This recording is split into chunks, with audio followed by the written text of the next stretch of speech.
तो चलिए, collective bargaining की बात जो है यहाँ पे हो चुकी है। ठीक है, अब हम नेक्स्ट पॉइंट पे चलते हैं। तो next point, colonial period welfare phase 1920 to 1947। ठीक है, तो अब जो ये पीरियड आया है, ये पीरियड जो है वो वेलफेयर फेज की बात करता है। ठीक है, वेलफेयर फेज की बात करता है, समझिए आप इस बात को, वेलफेयर फेज की बात करता है। 1920 टू 1947 का ये टाइम था। अब इसमें इन्फ्लुएंसिंग फैक्टर्स क्या थे, क्या फैक्टर्स थे जो इसको इन्फ्लुएंस कर रहे थे, वो हम इसमें समझेंगे। तो first of all, freedom movement की यहाँ पे बात चल रही थी। फ्रीडम मूवमेंट देखो, 1920 से 1947 फ्रीडम्स चल रही थी। मींस मतलब देश बगावत हो गई थी कि ब्रिटिशर्स को अत्याचार और वो सब इतना पड़ गया था कि अब इंडिया जो है वो ब्रिटिशर्स से आज़ाद करवाना है। वो सारी मूवमेंट जो उस टाइम पे चल रही थी।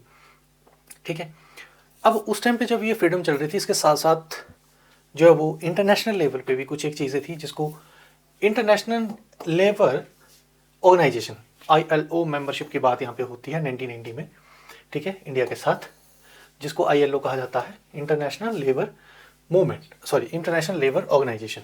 ठीक है, 1920 में जो है वो यहाँ पे ये चीज़ होती है। देखो इसमें क्या हुआ था, देखो ILO मेंबरशिप, जो कई बार एग्जाम में भी क्वेश्चन आ जाता है कि ILO मेंबरशिप क्या चीज़ है।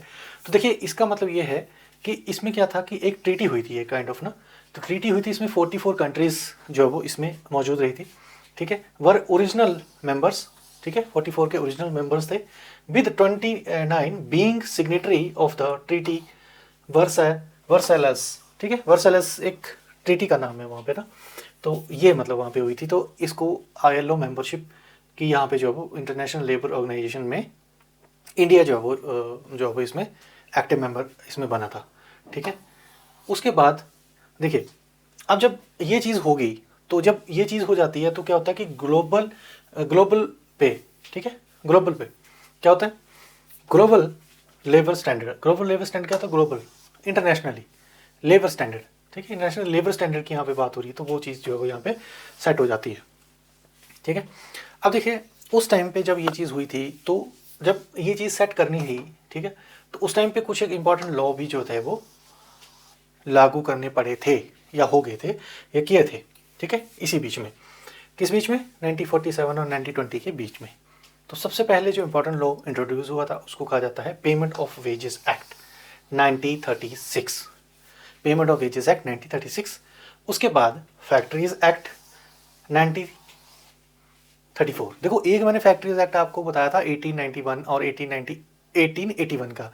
ठीक है, तो लेकिन अब जो है वो एक और फैक्ट्रीज एक्ट बना था, वो बना था 1934 में। ठीक है, और उसके बाद जो है वो industrial employment standing order act 1946, ये भी यहाँ पे बन के आया था।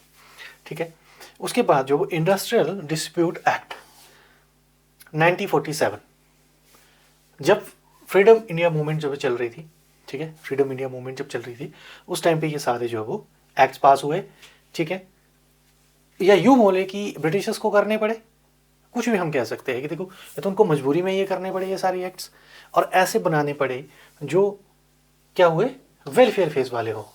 वेलफेयर फेज, जिसमें क्या हुआ था, वेलफेयर फेज, ऐसे एक्ट जो वो बनाने पड़े जो लोगों की वेलफेयर की बात करते हैं। ठीक है, ओके, अब इसके बाद की बात करते हैं कि इसके बाद क्या हुआ था 1947 के बाद। देखिए 1947 के बाद जो है वो पोस्ट इंडिपेंडेंस एरा 1947 से लेकर 1991, देखो 1947 से 1991 की अगर जब हम बात करें तो देखिए कॉन्स्टिट्यूशनल फाउंडेशन, पता ही आपको कॉन्स्टिट्यूशन फाउंडेशंस की बात यहाँ पे हो रही है, क्योंकि जो कॉन्स्टिट्यूशंस है उसमें जो फंडामेंटल राइट्स हैं और DPSP है, डायरेक्टर प्रिंसिपल्स, ठीक है, जो ये आर्टिकल्स हैं उसमें ये चीज़ जो वो मेंशन की गई, क्या चीज़ मेंशन की गई, जो लिंक करते हैं हमारे लेबर लॉ को इसके साथ, कॉन्स्टिट्यूशन के साथ। देखिए कैसे, देखो कॉन्स्टिट्यूशन में जब कॉन्स्टिट्यूशन हमारा बना और जब ये लागू हुआ, ठीक है, तो उस टाइम के बाद इसको फंडामेंटल राइट्स की कैटेगरी में इन सब चीज़ों को डाला गया। अब इसको, ठीक है, क्या क्या है इसमें, तो देखिए सबसे पहले कॉन्स्टिट्यूशन फाउंडेशन करेंगे, ठीक है, उसके बाद हम और करेंगे जो हम अभी करते हैं। देखिए एक चीज़ और है, मेजर पोस्ट इंडिपेंडेंस लॉ। देखो पहले हम फाउंडेशन की बात करेंगे, उसके बाद हम जो वो लॉ की बात करेंगे, ठीक है। तो देखिए इसमें क्या हुआ था, आर्टिकल 14 इक्वालिटी की बात करता है, ठीक है। सबको पता है कि आर्टिकल 14 जो है वो इक्वालिटी की बात करता है, ठीक है। फंडामेंटल राइट्स, लेबर लॉ से कैसे कनेक्ट करना आप खुद एक बार देख लीजिए, लेबर लॉ के साथ इसको कनेक्ट करके देखिएगा, ठीक है। उसके बाद article 19 clause 1 clause C trade union, ठीक है, trade union fundamental rights, trade union बनाना। उसके बाद article 21 dignity of life, dignity of life article, personal life and liberty, ठीक है। Article 21 dignity of life article 21, ठीक है। वो भी फंडामेंटल राइट्स जो है वो हमारा इसमें है, और आप अपने हिसाब से जो भी इसको देखो लिंक कर लेना लेबर लॉ के साथ जिस तरह से होता है। उसके बाद आर्टिकल 23 की अगर हम बात करते हैं, आर्टिकल 23 कहता है नो फोर्स लेबर, कि ज़बरदस्ती किसी को आप मजदूर नहीं बना सकते, ठीक है, नो फोर्स लेबर, तो ये चीज़ कहता है। उसके बाद DPSP articles, DPSC directory principle, directory principles क्या कहते हैं, डायरेक्टरी प्रिंसिपल्स की अगर मैं बात करता हूँ तो 36 से लेकर 51 में है। इसमें क्या क्या है, आर्टिकल 36 से 36 के बीच में लिविंग वेजेस, कि इतने एटलीस्ट इतना मतलब पैसा एटलीस्ट इतना सा मतलब मिले, ठीक है, जो मिले जिसमें वो लिविंग गुजारा हो जाए, ठीक है, लिविंग वेजेस, इतना मतलब पैसा मिले जो बंदा 2 वक्त की रोटी खा सके, लिविंग वेजेस की यहाँ पे बात हो रही है। उसका सोशल जस्टिस, सोशली इनजस्टिस ना हो किसी के साथ, ठीक है, ये भी कहता है। उसके बाद वर्कर पार्टिसिपेशंस, कि वर्कर्स की पार्टिसिपेशन हो, भूमिका हो उनकी, ठीक है वर्कर। और इसके बाद जो मेन फोकस क्या इसमें किया गया था, देखो इसमें जो मेन फोकस किया गया था वो labour law becomes the right wage, इसको कोशिश की गई थी राइट वेज बनाने की, ठीक है, कॉन्स्टिट्यूशन में राइट वेज बनाने की कोशिश की कि भाई ये राइट्स होना चाहिए, ठीक है। अब राइट वेज की तो बात हो गई है, अब देखो लॉ वेज की हम बात करते हैं। देखो इंडिपेंडेंट मेजर लॉज, ठीक है, लॉ में इसको क्या और कहाँ इसको डिफाइन किया गया। देखिए सबसे पहले लॉ के अनुसार welfare and security laws, welfare and security laws, law में इस तरह के एक्ट बनाए, कौन कौन से एक्ट है वो हम अभी देखते हैं, कि जिससे जो वो वेलफेयर एंड सोशल सिक्योरिटी हो, ठीक है, वेलफेयर एंड सिक्योरिटी लॉ बनाए गए ताकि वर्कर्स और जो भी लेबर है या जो भी एम्प्लॉयज़ हैं उनकी जो है वो वेलफेयर एंड सिक्योरिटी हो। अच्छा, उसमें कौन कौन से लॉ बनाए गए थे, पहला आता है मिनिमम वेजेस एक्ट 1948। देखिए ये इसलिए बनाया क्योंकि देखो सैलरी कोई कुछ भी दे देता था, मिनिमम वेजेस, ठीक है, मिनिमम वेजेस में कुछ भी सैलरी दे देता था। सपोज करो किसी की कैपेसिटी है 20,000 की, ठीक है, उसको 10,000 दे दिए, और किसी की कैपेसिटी जो है 5,000 की भी नहीं है, उसको 20,000 दे दिए। या किसी की फैक्ट्री में किसी का कोई रिश्तेदार आ गया, उसकी सैलरी 20,000 रुपये दे दी है, लेकिन कोई सेम वही है जो रखना है जिसको, और उसके साथ जो है वो उसकी सैलरी 10,000 कर दी गई। तो मिनिमम वेजेस एक्ट का मतलब ये कहता है कि देखिए जो काम है, ठीक है, इसमें जिस पोस्ट पे जिसको हायर किया गया है एटलीस्ट, या जिस पोजीशन के लिए जिसको हायर किया गया है एटलीस्ट उसकी इतनी सैलरी हो, मिनिमम सैलरी हो। ये नहीं हो कि अगर सेम पोस्ट पे कोई पर्सन है तो दूसरे पर्सन की 30,000 पे उसको हायर कर लिया है और सेम वही पर्सन को दूसरा जो है वो इक्वालिटी, देखो इसको इसके साथ इक्वालिटी के साथ इसको लिंक किया, ठीक है, आर्टिकल 14 को, ठीक है, इक्वालिटी के साथ भी ये लिंक हो रहा है, ठीक है, डिग्निटी ऑफ लाइफ के साथ हो रहा है लिंक, लिविंग वेजेस, ठीक है, सोशल जस्टिस, और ये सारी चीज़ें इसके साथ लिंक हो रही है इन लॉ की, ठीक है। तो ये सारी चीज़ों को ध्यान में रखते हुए ये चीज़ हो मिनिमम वेजेस कि एटलीस्ट कम से कम तो मिलनी चाहिए, ठीक है। किसी ने काम किया, कोई अच्छा काम किया, बढ़िया काम किया, ठीक, उसका रेट फिक्स कर दिया कि भाई इसके 500 रुपये देने पड़ेंगे तो देने ही पड़ेंगे काम के, तो ये मतलब इसमें कहा जाता है। उसके बाद ESI एक्ट, देखिए ESI एक्ट एक ऐसा एक्ट होता है जिसमें एम्प्लॉय स्टेट इंश्योरेंस, ESI का मतलब होता है एम्प्लॉय स्टेट इंश्योरेंस एक्ट। देखिए एम्प्लॉय स्टेट इंश्योरेंस एक्ट में क्या होता है कि जैसे कुछ एक अमाउंट जो है वो एम्प्लॉय की वेलफेयर फंड के तौर पे जब उसकी सैलरी में से 100 रुपया 200 रुपया या कुछ एक अमाउंट मिनिमम 2%, अगर मैं कैलकुलेट करूँ मोटा मोटा 2% उसकी सैलरी का, उसकी बेसिक सैलरी का 2%, या फिर जो मतलब एज़ पर स्टैंडर्ड, देखिए अब मुझे थोड़ा सा चेक करना पड़ेगा कितने हैं, तो लेकिन अब मुझे एग्जैक्टली अभी इस वक्त पे याद नहीं आ रहा।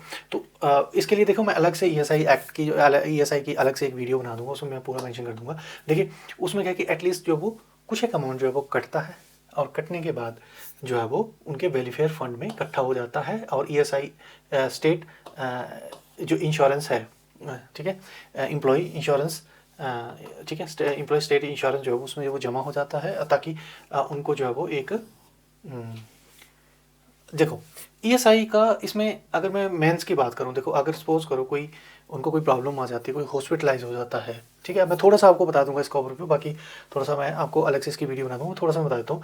देखो मैं अगर जैसे वुमेन की अगर मैं बात करता हूँ, तो वुमेन्स का एक और एक्ट है जिसको मैंडेटरी एक्ट, हम आगे भी इसको करने वाले हैं सारे एक्ट ना, तो ये सारे एक्ट बनाएंगे। तो देखो मैं थोड़ा सा आपको बता दूं कि ESI एक्ट जो वो एम्प्लॉय स्टेट इंश्योरेंस एक्ट होता है, जिसमें जो वो इनको जो वो बेनिफिट दिए जाते हैं। जैसे कि अगर सपोज करो उनकी तबीयत ख़राब हो जाती है, वो थोड़ा सा बीमार हो जाते हैं, या फिर किसी कारणवश वो 2 से 3 मंथ तक जो वो बेड रेस्ट पे हैं, या दूसरी एक्ट की मैं अगर बात करूँ तो जैसे मैटरनिटी बेनिफिट एक्ट है, उसमें क्या होता है कि उसमें वुमेन जो है वो 6 मंथ के लिए जो है वो नॉन वर्किंग रहती है, और नॉन वर्किंग कंडीशन में वो काम नहीं करती, तो वर्किंग वुमेन का जो है वो जो उसकी जो सैलरी है वो दी जाती है, उसका जो मॉनेटरी बेनिफिट है वो स्टॉप नहीं होता, और वो एज इट इज़ वो वैसे ही मिलता है। और जो ये मिलता है वो रूट ESI के थ्रू मिलता है, ठीक है।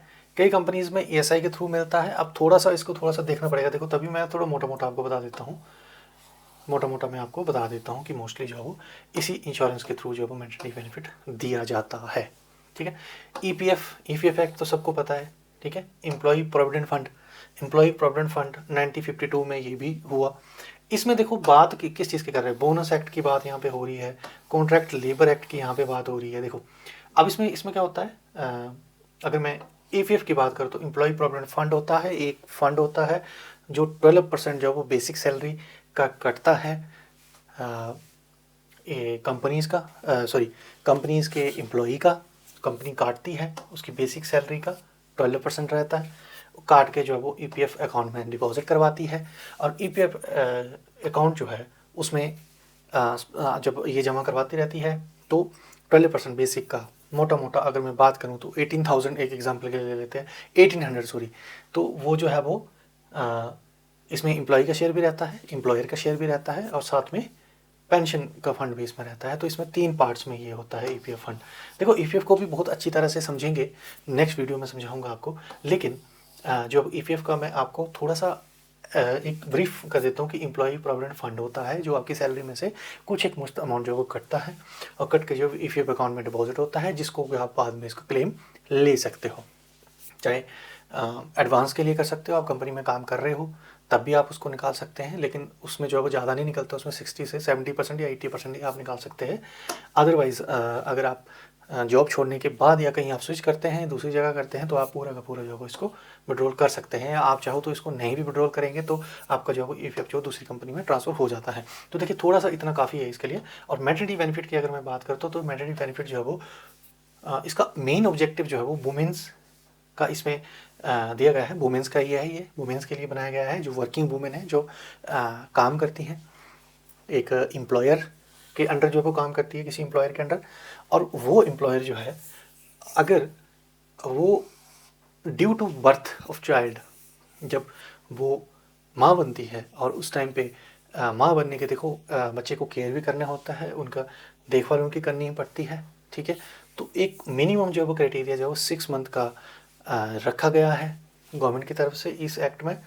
और उसमें क्या है कि जो कहते हैं कि देखिए अगर वो काम नहीं कर करेगी, वो घर पे बैठेगी, हॉस्पिटल में होगी कुछ टाइम, तो देखो उनका हॉस्पिटल में जाएगा, फिर उसके बाद वो काम भी नहीं कर पाएगी, क्योंकि ऐसे ही उनकी हालत भी नहीं होगी काम करने की, क्योंकि देखिए माँ बनने के बाद जो है वो एक अलग तरह का मतलब माहौल बन जाता है, मेंटली भी और फिज़िकली भी, और थोड़ा हेल्थ से रिलेटेड भी कोई इश्यूज़ आ जाते हैं, तो इस कारण से वो काम नहीं कर पाती है।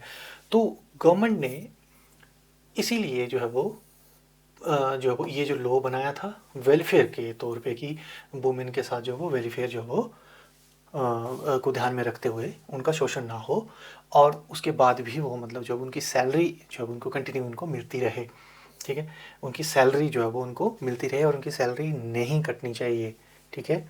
अब इससे पहले क्या हुआ था, देखो ऐसा कोई स्कीम नहीं था, तो वुमेन्स के साथ वो एक्सप्लॉयटेशन हुआ होगा, ठीक है, तभी ये एक्ट आया ना सामने, ठीक है। तो देखिए वो आवश्यकता आविष्कार की जननी है, वो कहा जाता है। तो ये तब भी ये चीज़ हुई होगी। उसके बाद जब वो देखो बोनस एक्ट का यहाँ पे जो वो प्रावधान हुआ है, तो कई कॉर्पोरेट जो है वो यहाँ पे बोनसेस देते हैं। जैसे दिवाली पे बोनस दे दिया।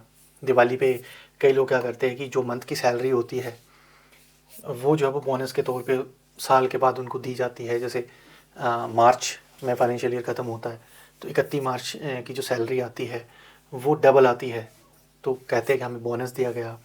फिर कोई होली, दिवाली, ईद, इस तरह के कोई फंक्शंस होते हैं तब भी जो वो कई बार जो वो रखे होते हैं। कई कई कई कंपनीज़ ने तो अपने इस्टेब्लिश वाले दिन रखे होते हैं कि हाँ इस दिन हमारी कंपनी की स्थापना हुई थी, तो हम अपने एम्प्लॉयज़ को ये देंगे, वो देंगे, 50% सैलरी देंगे, कुछ गिफ्ट देंगे बोनस के तौर पे।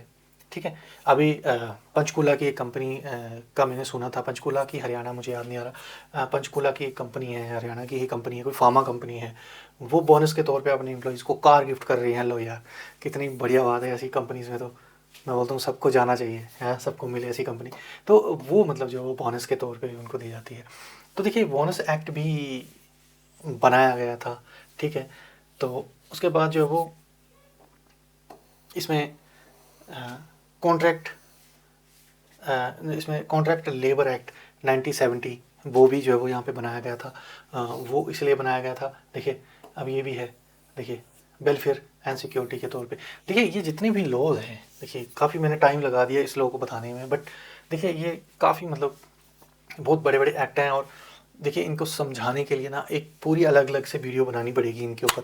तो देखिए अभी तो बनाऊंगा मैं नेक्स्ट वीडियो मेरे चैनल पे, आप सब्सक्राइब कर लीजिएगा तो आपको मिल जाएगी ये वीडियो। ठीक है। उसके बाद देखिए मैं बात करता हूँ लिबरलाइजेशन की, बात करता हूँ। लिबरलाइजेशन जो है वो पोस्ट ओवर 1991 के बाद जो हुआ लिबरलाइजेशन हुआ, सबने पढ़ा होगा, हिस्ट्री में पढ़ा है, इकोनॉमिक्स में सबने पढ़ा होगा, इकोनॉमिक्स में नहीं पढ़ा होगा, पॉलिटिकल में पढ़ा होगा, पॉलिटिकल साइंस में पढ़ा होगा। ठीक है। तो देखिए ये लिबरलाइजेशन वर्ड जो है ना, ये सब पढ़ के आए हैं, पहले सबने पढ़ा थी, को बताने की जरूरत नहीं है। ठीक है। अच्छा, उसमें क्या क्या हुआ लिबरलाइजेशन में? देखिए लिबरलाइजेशन में देखिए इकोनॉमिक रिफॉर्म्स इम्पैक्ट की बात यहाँ पे हुई है, इकोनॉमिक रिफॉर्म एक्ट की यहाँ पे बात हुई है। ठीक है। इकोनॉमिक रिफॉर्म की एक्ट अगर में बात हुई तो क्या क्या हुआ, इकोनॉमिक रिफॉर्म्स में क्या क्या हुआ? देखिए ग्लोबलाइजेशन हुआ। ठीक है, ग्लोबलाइजेशन हुआ सबसे पहले। उसके बाद अगर मैं बात करूँ तो प्राइवेटाइजेशन हुआ। ठीक है, प्राइवेटाइजेशन हुआ। ग्लोबलाइजेशन में सबसे पहले तो देखिए ये ग्लोबलाइजेशन में सबसे पहला जो सबसे प्लस बेनिफिट क्या हुआ, फ़ॉरेन के साथ व्यापार जो वो पहले पॉसिबल नहीं था, कुछ मशीनें, कुछ प्रॉब्लम्स थी, तो ग्लोबलाइजेशन पे व्यापार बढ़ाया गया। कुछ इंपोर्ट किए गए चीज़ें, कुछ एक्सपोर्ट की गई चीज़ें, सेल की गई, डिस्ट्रीब्यूट की गई, तो इस तरह की हुई है। प्राइवेटाइजेशन हुआ, कुछ एक प्राइवेट एंटिटीज़ की जो भागीदारी बढ़ाई गई। ठीक है, लिबरलाइजेशन में। उसके बाद जो वो देखिए कॉन्ट्रैक्ट एंड गिग वर्क। ठीक है, कॉन्ट्रैक्ट एंड गिग वर्क्स की बात यहाँ पे वो आए। ठीक है, वो भी मतलब उनको भी मतलब इस तरह की चीज़ें जो है वो खुली जो है छूट दी गई उसमें। ठीक है। उसके बाद देखिए इशू आइडेंटिफाइड। अब मैं इश्यूज़ की आइडेंटिफाइड की मैं बात करता हूँ कि क्या क्या जो है वो इश्यूज़ आइडेंटिफाइड हुए इन सब चीज़ों में जो भी हमने बात करी अभी। तो देखिए सबसे पहले जो इश्यूज़ था इसमें 40+ सेंट्रल लेबर लॉ, मतलब अभी तक जो मैं बात करता हूँ कि अभी तक जो इश्यूज़ जो है वो पाए जाते हैं इन जितने भी एक्ट्स बने, जो भी कानून बने, जो भी मतलब बने जाते हैं, तो देखिए उसमें क्या होता है कि देखिए 40+ सेंट्रल लेबर लॉ जो वो इसमें है। ठीक है, आपको पता है स्टैट्यूट है, एक्ट है, इतने सारे एक्ट हैं। अभी मैंने तो बताया ही नहीं आपको, कम से कम 15-20 बताए होंगे आपको जो आपके सामने जैसे जैसे आते गए, जैसे ESI act, maternity benefit, employee compensation, standing orders, इस तरह के मतलब मैंने तो कम से कम 10 से 15 ही बताए होंगे आपको। लेकिन इस तरह के जो है वो 40+ जो है वो सेंट्रल लॉ एक्ट है। अब देखिए हर एक चीज़ को अगर हम देखें कि हाँ कौन सा एक्ट जो वो वायलेट हुआ है, तो हर एक एक्ट को देखा जाएगा किसमें फॉल कर रहा है। चलो पहले तो हम समझ जाएंगे कि किसमें फॉल कर रहा है, फिर उसको देखना पड़ेगा, फिर उसकी रेमेडी हो सकता है दूसरे एक्ट में हो। ठीक है, तो इस तरह से काफ़ी मतलब जो है वो इसमें कंप्लाइंस जिसको बोलते हैं कि कंप्लाइंस का वर्डन है, कंप्लाइंस का वर्डन बहुत ज़्यादा है। ठीक है। ठीक है। और उसके बाद जो है वो इनफॉर्मल सेक्टर एक्सक्लूजन। अब जो इनफॉर्मल सेक्टर एक्सक्लूजन की बात हो रही है। ठीक है, क्योंकि देखिए कुछ एक एक्ट्स जो है वो ये उससे पहले बने हैं, इंडिपेंडेंस से पहले बने हैं। मोस्टली तो अंग्रेज़ों ने मतलब देखिए हमारे भारतीय भी थे इसमें, कई लॉयर्स थे, कई बहुत सारी चीज़ें थी, टीमें थी, कुछ एक थे इसमें। बट देखिए वो जो था वो ब्रिटिशर्स के टाइम पे ही बनाया है ना, बिफोर द इंडिपेंडेंस डे बना है। ठीक है, और टाइम भी काफ़ी हो गया। तो अब जो है ना अब इसमें जो है सबसे ज़्यादा क्या हुआ था, इसका फोकस जो था वो, और जो इसमें जो वो पूरा क्या मतलब वो सोचते हैं कि इसमें क्या मतलब ज़रूरत है इम्प्लीमेंट करने की और इसका ऑब्जेक्टिव जो है वो समझने की क्या ज़रूरत थी। तो इसमें जो सबसे ज़्यादा need for flexibility plus protection. देखिए फ्लेक्सिबिलिटी और थोड़ी प्रोटेक्शन की जो बात है वो इस चीज़ में ज़्यादातर कही गई है, और नीड फॉर फ्लेक्सिबिलिटी और प्रोटेक्शन, और मतलब होनी भी चाहिए, है ना। ये दो चीज़ें, देखिए ये चीज़ तो होनी चाहिए, फ्लेक्सिबिलिटी भी होनी चाहिए हर चीज़ में, है ना, और प्रोटेक्शन की बात जो है वो यहाँ पे कही गई। और देखिए अगले हम समझते हैं कि फिर ये चीज़ भी हमें समझ आ जाएगी कि ये क्या कहना चाहती थी स्लाइड। देखिए अब जो है वो न्यू जो है वो कोड जो है वो इन सब का जो है वो एक कंबाइन कोड जिसको बोलते हैं वो यहाँ पे कंसोलिडेट कोड जिसको हम बोल सकते हैं वो बनाए गए हैं 4 कोड्स इंडिया में, ठीक है। देखिए 2019 और 20 में ये बनाए गए थे कोरोना टाइम में, अगर आपको पता होगा। बट जो वो लागू जो किए गए ना वो अभी नवंबर 2025 में इसको लागू किए गए थे, ठीक है। तो अगर मैं बात करता हूँ, देखिए इसके ऊपर तो मैं पूरी एक वीडियो जो वो बनाऊंगा, लेकिन अभी थोड़ी सी इसमें जो वो रिसर्च थोड़ी सी चल रही है, क्लियरिटी है कुछ चीज़ों की, वो क्लियर होने के बाद जो इस इनके सब के ऊपर जो वो मैं वीडियोज़ लेके आऊँगा। लेकिन अभी जो वो फ़िलहाल मैं बात करूँगा कि ये कौन कौन से कोड्स हैं और किस किस कोड में क्या बात की गई है, ठीक है, वो भी मैं आपको बताऊँगा। देखिए अब एरा की मैं बात करता हूँ, लेबर कोड्स एरा। अब 2019 और 20 की मैं बात करता हूँ, उस टाइम पे ये कोड थे, लागू अभी किए गए, लेकिन इसमें क्या क्या है, कंसोलिडेशन इनटू द 4 कोड्स। अब जो ये जितने भी 40+ कोड्स जिसमें मैंने बात करी थी उसको 4 कोड में जो वो बात की गई है। अब क्या क्या है, पहला है आपका कोड ऑन वेजेस, वेजेस के ऊपर बात हुई है। जो हमारा मिनिमम वेजेस एक्ट था, जो हमारा पेमेंट वेजेस एक्ट है ना, उन सबको मतलब एक बनाया गया है, ठीक है। अब इंडस्ट्रियल रिलेशन कोड की बात यहाँ पे हुई, जो मैंने फैक्ट्रीज की बात करी है, और जो जितने भी मतलब यूनियन की बात जो यहाँ पे हुई है खास करके, वो इन सब की बात हुई। और उसके बाद जो वो कोड ऑन सोशल सिक्योरिटी, जो मैंने ESI EPF और उन सब की जो मैं बात कर रहा था, वो उसके लिए ये वाला कोड जो बनाया गया है। उसके बाद OSH की यहाँ पे जो भी ये कोड जो बनाया गया है। देखिए इसको थोड़ा सा डिटेल में समझ लेते हैं। देखिए अब लास्ट ही ये स्लाइड है, लास्ट ही मतलब है, इसको थोड़ा सा समझ लेते हैं। तो the code on the wages ठीक है 2019। अब ये कोड ये बोलता है कि mergers low on the payment wages. देखो जो मैंने बताया आपको कि पेमेंट वेजेस का मर्जर किया गया, मिनिमम वेजेस का मर्जर किया गया, बोनस एंड इक्वल पे वाला जो है इसको जो है वो establish a nation floor wages and university minimum wages. तो इन सब को जो है ना, इन सब को मर्ज किया गया है इस कोड में। वेजेस की बात यहाँ पे हो रही है, और जो वेजेस वाले जो एक्ट्स थे उनको जो इसमें मर्ज किया गया और इसका एक बनाया गया, ठीक है। चलो ठीक है, अच्छी बात है। देखो इन सबको मर्ज किया गया, बनाया गया। अब इसके अंदर क्या क्या है, देखो फैक्ट्स हैं, वो तो हम अलग से वीडियो बनाएंगे। क्या वो संविधान को रख के बनाया गया है, क्या वो सोशल वेलफेयर के रख के बनाया गया है, क्या वो वेलफेयर्स हैं या फ्लेक्सिबिलिटी में उसमें आते हैं, या क्या मतलब कि कौन सी चीज़ में, वो हम इसको करेंगे आगे अलग से। लेकिन पहले हम थोड़ा सा समझ लेते हैं कि कौन कौन से कोड्स को बनाया गया। देखिए नेक्स्ट आता है आपका दूसरे नंबर पे the industrial relation code 2020। The industrial relation code, industrial relation code की यहाँ पे बात की गई है। तो देखिए जो इंडस्ट्रियल रिलेशन कोड है उसमें जो है वो simplify rule for the union, condition of employment and dispute resolution and modernising regulation. देखिए ये जो इनको मर्ज करके जो है वो ये बनाया गया है, ठीक है। अब थर्ड के चलते हैं, the code on social security 2020 and उसके बाद 2020 एंड एक्सप्लेन। देखिए क्या क्या इसमें है, सोशल सिक्योरिटी यहाँ पे बात जो मैंने ESI EPF के जो मैंने बात करी थी उसके बारे में कहा जाता है कि एक्सप्लेन सोशल सिक्योरिटी कवरेज है, सोशल सिक्योरिटी की कवरेज को बढ़ाया गया है, ये कह रहे हैं, ठीक है। To included gig and platform worker. Including gig and platform worker का मतलब क्या होता है कि जो ये जोमेटो और जो अदर स्विगी और वो सब जो है वो उनको इसमें लाने की कोशिश की गई है। गिग एंड प्लेटफॉर्म वर्कर्स की इसमें बात हुई कि उनको भी जो है वो आप जो है वो उसमें EPF और उनके दायरे में लेके आओ। देखो EPF ESI सोशल सिक्योरिटी, ठीक है, जो मैंने बात हुई, तो वो कह रहे हैं कि उनको भी यहाँ पे लेके आओ, उनका भी होना चाहिए। देखो अभी तो उनका नहीं है, मतलब उनको या तो कई बार कमीशंस पे रखते हैं, कई बार सैलरी पे रखते हैं कि भाई आप इतने जो चक्कर लगा के आओगे तो आपको इस चक्कर का इतना मिलेगा, है ना। डिलीवरी जिसको वो बोलते हैं, डिलीवरी प्लेटफॉर्म के की बात जो जहाँ पे हो रही है, तो उनको कमीशन बेस पे मिलता है कि पर डिलीवरी तुम्हें 30 रुपये मिलेगा, पर डिलीवरी तुम्हें 50 रुपये मिलेगा या कुछ भी है ना। तो ये कहा गया कि अगर वो एम्प्लॉयज़ हैं और उनकी जो वो हेल्थ इंश्योरेंस की बात यहाँ पे हुई है ना, कि उनकी हेल्थ इंश्योरेंस होनी चाहिए, उनकी एक्सीडेंटल इंश्योरेंस की बात हुई है। जैसे कई बार क्या होता है कि जैसे बाइक पे चल रहा है कोई बेचारा डिलीवरी वाला, डिलीवरी देने, उसकी डेथ हो जाती है और उसको फैमिली को कुछ नहीं मिलता। अगर उसने खुद से कुछ करवाया है तो ठीक है ना। लेकिन जो वो ये कंपनीज़ को बोला गया कि भाई आप जो वो इसको लेके आओ। देखिए थोड़ा सा मैं देखो ओवरव्यू ही बता रहा हूँ, देखो ज़्यादा इसमें नहीं बता रहा। उसके बाद ये बोल रहा है कि bringing them to under the welfare scheme like a provident fund, है ना, वही जो मैंने बोला इंश्योरेंस एंड पेंशन की बात यहाँ पे हुई है कि पेंशन स्कीम में लेके आओ। देखिए फोर्थ आता है दी ऑक्यूपेशनल सेफ्टी, OSH जिसको बोलते हैं, occupational safety health working, health and working condition, OSH जिसको कहा जाता है। तो देखिए इसमें ये कहते हैं कि इसमें लेके आओ, है ना, इसमें इनको लेके आओ। तो OSH कोड, ठीक है। देखिए इसमें क्या क्या है, ये भी 2020 में हो गया था। अब देखिए इसमें क्या क्या है, इसमें बोल रहा है कि considerate the safety and health law, safety and health law की बात यहाँ पे हो रही है।